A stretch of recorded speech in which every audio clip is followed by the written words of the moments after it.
les enfants, une petite vidéo pour continuer le fichier de mathématiques. Donc aujourd'hui nous sommes à la séance 61 et comme on le voit, on va travailler les familles de nombres. On va les revoir ensemble. Donc normalement on connaît les familles de 1 à 10 et aujourd'hui on va commencer à faire les maisons des nombres de 11 à 19. Donc déjà pour commencer la séance, on va revoir un petit peu les égalités de nombres. Donc sur ma feuille, j'ai dessiné un domino. Donc il y a bien deux parties sur ce domino, comme vous le voyez. Et j'aimerais savoir, selon vous, quels sont les 3 nombres qui pourraient aller dans mon schéma ici. Donc en violet, on sait que c'est le plus grand nombre. Et après, en dessous, on a une partie et une deuxième partie. Donc, à votre avis, quel pourrait être le nombre dont on parle ici avec ce domino? Eh bien, effectivement, c'est le nombre 9. Alors, hop, j'ai perdu mon stylo. Ouais. Nous avons le nombre 9.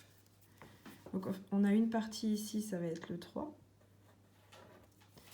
Nous avons une partie ici, ça va être le 6.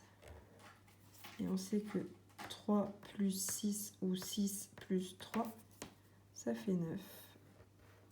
Voilà. Donc là, c'est comme si on faisait la maison du 9 et que dedans, nous aurions 3 plus 6 ou 6 plus 3. Voilà. Donc là, c'était pour revoir un petit peu le concept de partie et de partie. Donc, il faut bien comprendre qu'ici, les deux égalités, donc celle-ci, ce sont des égalités puisqu'elles font toutes les deux 9.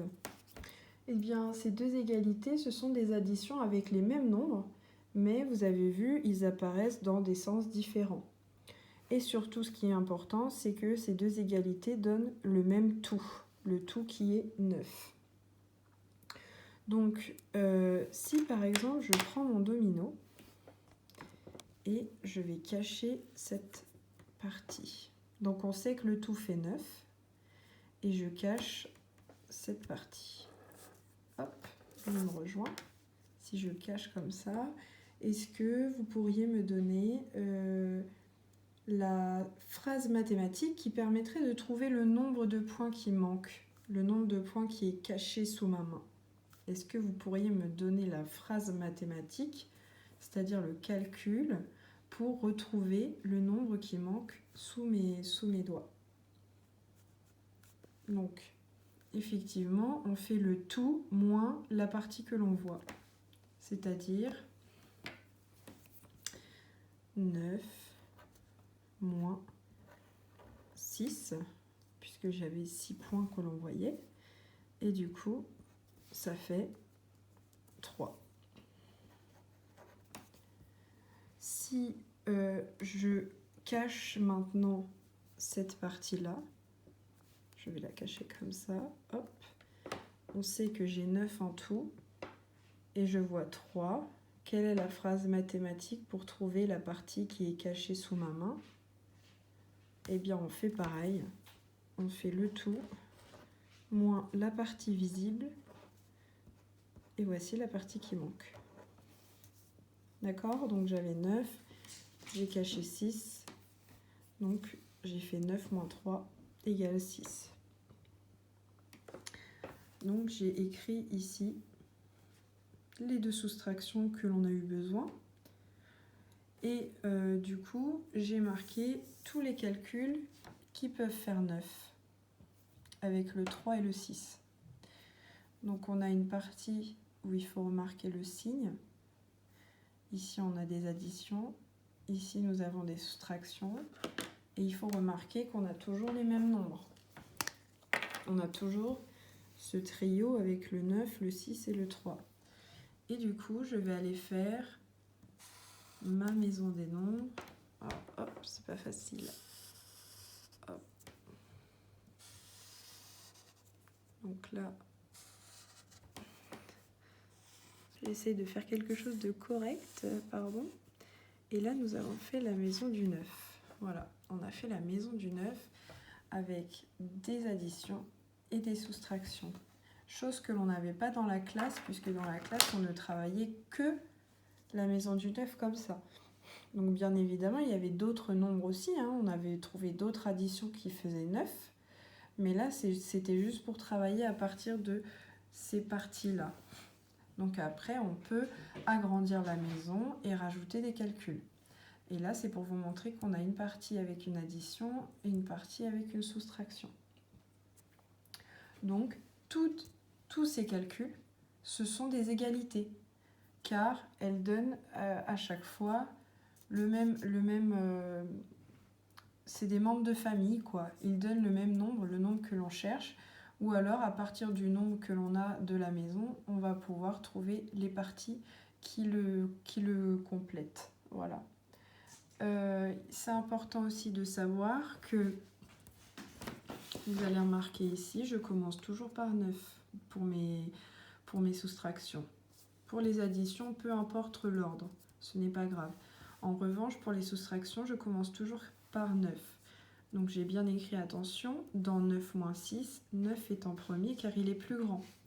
9 moins 6, ce n'est pas pareil que 6 moins 9. D'accord ? Donc effectivement, là, en CP, on va dire que 6 moins 9, ce n'est pas possible.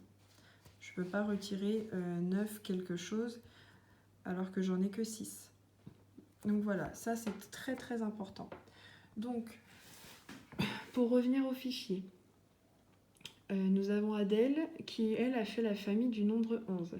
Et vous voyez, il y a une partie avec des additions. Donc, c'est juste, on a pris le 5 et le 6 et on les a juste inversés pour avoir le 11. Ensuite, on a la partie avec les soustractions. Et là, encore une fois, le 11 est en premier car il est plus grand. Et on a toujours le 5 et le 6 dans la famille du 11. Donc, les exercices sont plutôt simples. Donc, vous avez l'exercice numéro 1 où il faut compléter les maisons des nombres, les familles des nombres.